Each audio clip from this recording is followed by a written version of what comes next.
All right, this video has to do with you selling your home and the form specifically called the exclusive right to sell. Now, this is the agreement that we've already reviewed and talked about between you as the owner of the home and the sellers, between you guys and us as the brokerage team that you're hiring to sell your home. Right. And so again, it's very important to us that you understand the form that you're going to sign. So we're going to walk through it maybe a little bit slower on this one to just hit more important highlights here for you to understand. Okay. And if after you watch this video, you still have questions, that's a possibility. I want you to do me a favor. I want you to pick up the phone and call me. I don't want you to call Ben because once again, I'm the one that's going to be handling all of your documents from this point forward all the way to the closing. So if you have a question about something that you're going to sign or that we're asking you to sign, I want you to just to call me if you have a question about it. Yeah, we hope this video is a real convenience to you guys so you can watch it any time of the day, watch it at your own pace, pause it, and as you go through this form, it's not as simple. It's not just a one-page form. It kind of takes a minute to kind of process this. So that's why we created this form. So now we're going to switch to Brandon actually walking you through this form, what it looks like, how to sign it, what a lot of the different sections look like. Right. All right, so this is the exclusive right to sell. This is what it looks like in your email. So what we're going to do is we're going to click on this blue link. That's going to open it up. Now, if we don't click on the blue link, there's no way we can sign it. This is strictly for you to save it to your computer or for you to print it out on a hard copy. But for our purposes, we're going to click that blue link. It's going to open it up like this. I'm going to walk you through it in a pretty good detail. So this one here says right up front that we are your seller agencies. We are a multiple person firm, so it's not just myself or Ben.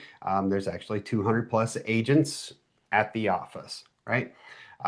Seller is you, brokerage firm is Keller Williams Preferred, and the brokers, Ben and myself. Okay, this is your property in the county of Adams, lot 1, block 1 of your neighborhood subdivision.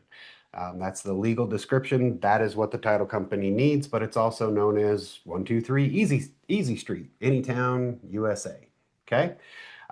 If your home was part of an affordable housing, we would click this box here. Otherwise, it does not apply. So majority of homes, it does not apply for.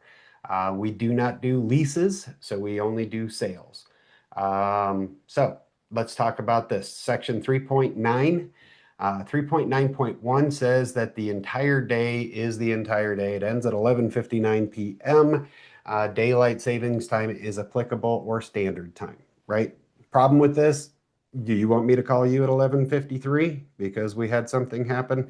I don't think so. So we will make an amendment to this and it will end at 6 o'clock p.m. Okay, regular time. Computation period of days and deadlines. This again, whatever day we agree to is the day that we agree to. It would not be extended to the next day. We like to have hard deadlines. We like to believe in real dates. All right, section 4 talks about brokerage relationship. What is a transaction broker? What is a seller's agent? This is what we will be for you. And that means that we would have the right to advise, advocate, and negotiate for you. However, if we sell it to one of our clients that we already have a buyer agency agreement with, then we would become a transaction broker for you. Now, we can't represent both sides, so we would become what they call a transaction broker, which means we cannot advise, advocate, or negotiate for either side. We all sit down together and we talk it through. It explains that pretty clearly right here, but once again, for the most part, 99% of the time, we are going to be your agents, okay? Section 5 talks about the brokerage duties, our responsibilities to you. Section 6 is the additional duties that we have to you, right? Promoting the interest of you, the seller, utmost good faith, loyalty, and fidelity, seeking price and terms that are set forth in this listing agreement, which we've already talked about, and counseling the seller as to any material benefits or risks of the transaction that are actually known by me or by Ben as your brokers, okay? Section 7 does talk about compensation. here's the total sales compensation. Section 7.2 talks about if there's any holdover period. Now, this one here, Ben and I don't believe in holding you captive. If this listing goes ahead and expires, we were unable to get it sold, and you did not want to re-up with us, that's fine. What this means is that the very next day, you would be able to list your home again with some other agent if that's what you wanted to do. If it's not what you want to do, you don't have to, but that gives you the right.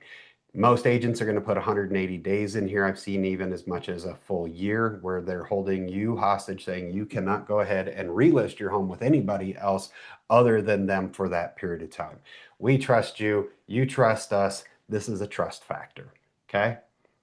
Section 9, we do want to talk about this just quickly. This is what goes into the multiple listing service, or the MLS. I'm sure you'll hear a bunch of us talking about MLS, MLS this, MLS that. That is the multiple listing service. Your property will be listed in the multiple listing service. It will also go out to the Zillows and the Realtor.coms and the Homes.com and every other website that we can possibly think of. Every agent out there will have it on their website as well. So yes, your home is going to be plastered all across every possible place that we can put it. It's also going to be on Facebook. It's going to be on all the social medias, LinkedIn, everything that we can put it on. We are going to do everything we can to market your home the best possible way. Then, as we come down here, the property address will also be displayed online, and the listing, we will be displaying that all over the internet.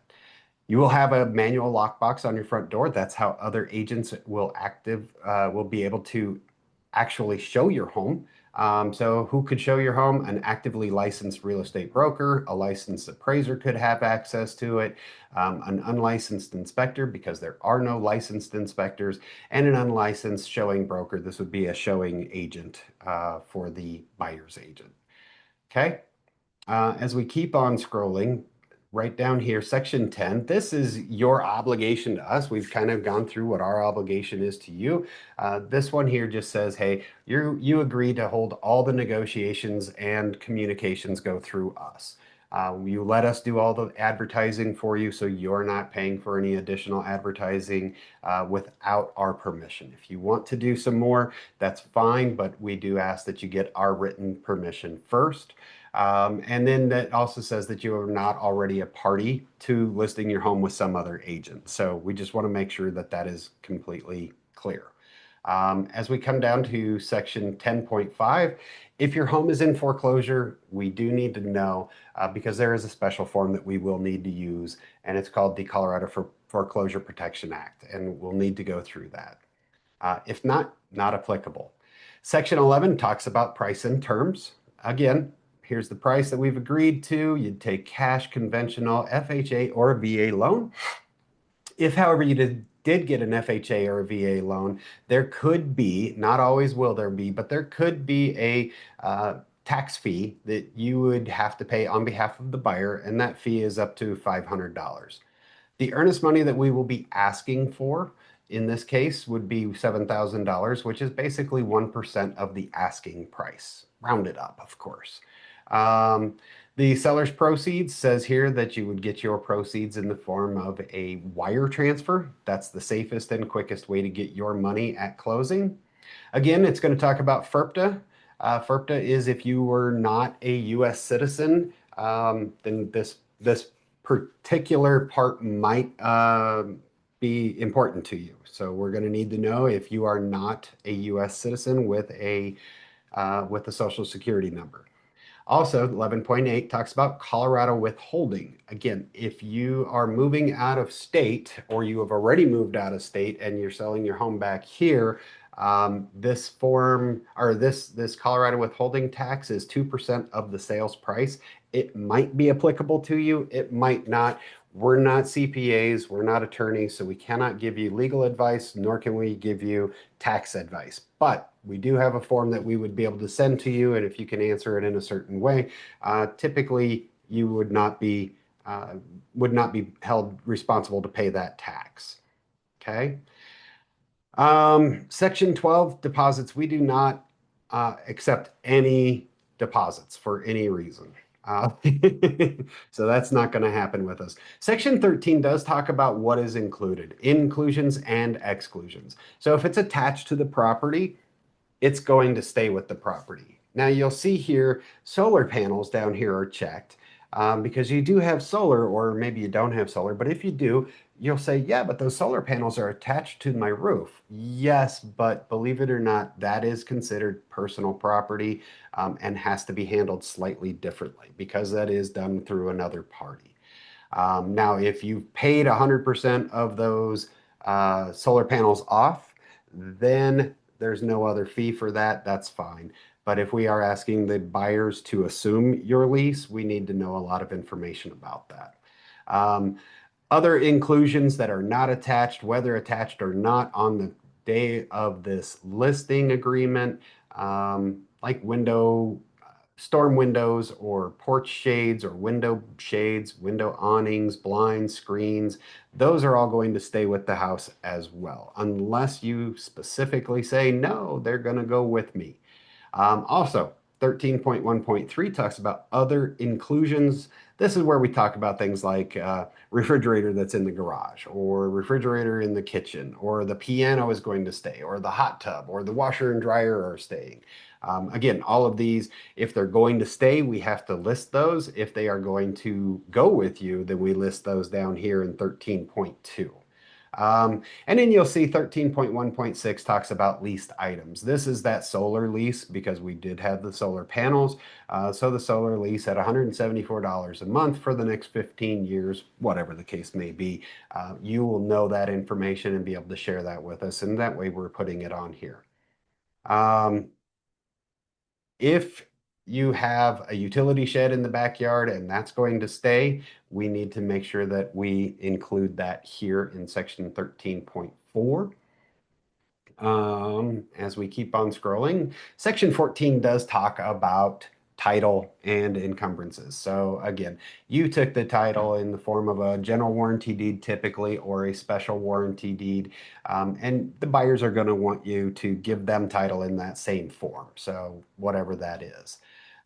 Section 14.4 does talk about monetary encumbrances. This is going to be your first mortgage, your second mortgage, if you have any liens against the house, any judgments against the home, or against you personally that have been attached to your home.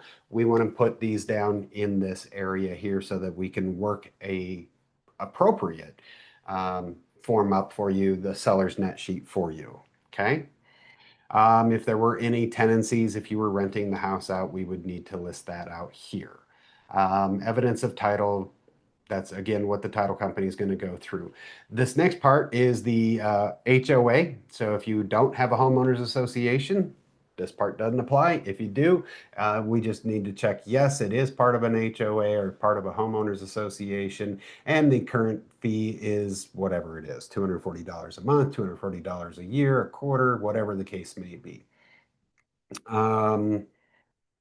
If you have any HOAs, you're going to be responsible for those documents as well. But as well as this, seller agrees, acknowledges that the seller is required to cause the homeowners association to be provided to the buyer. So all of those HOA documents, you're required to make sure they get. There's two ways we can handle this. You can go out and get it, hold all that responsibility for yourself, or you can pay the title company a fee to go out and get all of that. Then that is all on them to take care of.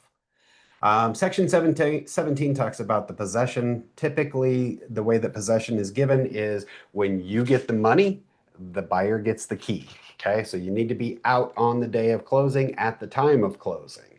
So if that's not going to happen, then we need to know, but that's why I put it in here as negotiable. Everybody is different. Section 18 talks about the seller's property disclosure form. This is a form that you will fill out once we get an offer on your home that you have said, yes, I want to accept this offer. This is a lengthy form. We'll go through that in a whole nother video together, but we have to have that form filled out from you within 24 hours of accepting that contract. So but it does say that you're going to agree to do that. Section 18.2 talks about the lead-based paint. Again, this is only if your home was built prior to 1978. Carbon monoxide alarms, however, are required on every property if you have a fuel-fired furnace, a gas furnace. If you don't have a gas furnace, then it's not applicable. But if you have a gas furnace or hot water heat, that would be applicable at that point. Condition of the property. Again, you need to keep the condition of the property in the same condition now as it is when the buyers take possession of the house. Section 19, if somebody has the right to cancel, it has to be done in writing. Verbal means nothing in this business, okay? I just want you to know that. If the buyer does terminate and they do lose their earnest money, here's how that gets paid. You would get half of it, the brokerage firm would get the other half of it, and Ben and I, we get the right to resell your home to somebody else who hopefully next time will actually finish the sale so that we can get paid. All right. The rest of this is boilerplated here. It just talks about what is costs and services, what are the disclosure of settlements, what are wire and other frauds. We will talk about these things as we go. Maintenance of the property, again, it is your property, so we want to make sure that you will be maintaining the property or paying somebody to maintain it. Section 25, non-discrimination. We're not going to discriminate if they're black, white, yellow, green, pink, blue. I don't care who they are. If they like your house and they can buy your house, we love them. We want them to buy it. Section 26, recommendation of legal and tax counsel. Once again, we're not attorneys. We're not CPAs. We cannot give legal or tax advice. Section 29 is the additional provisions. This is where we get to add things that are not already built into the form, such as we will be using Leslie Mitchell as our transaction coordinator, and that you understand that we're responsible for paying her completely, okay? We're not asking you to pay her. And then we get all the way down here to section 33. There's no modifications. There are no counterparts. This is the entire agreement. You now have a copy of it. And here's again where you go to sign it. Click on your name, select your correct signature font, and then you hit save and accept. And it's done. There we go. And it is legally signed at this point. That is everything that goes into this form. If you have any questions after watching this video, go back and watch it one more time. Watch only the part that you had a question about. If I still didn't answer it, feel free to do me a favor. Call me directly. Don't call Ben, just call me, and I will be happy to walk you through it, and let's get it signed electronically. Let's get your home sold. All right? This was step one. Talk to you later.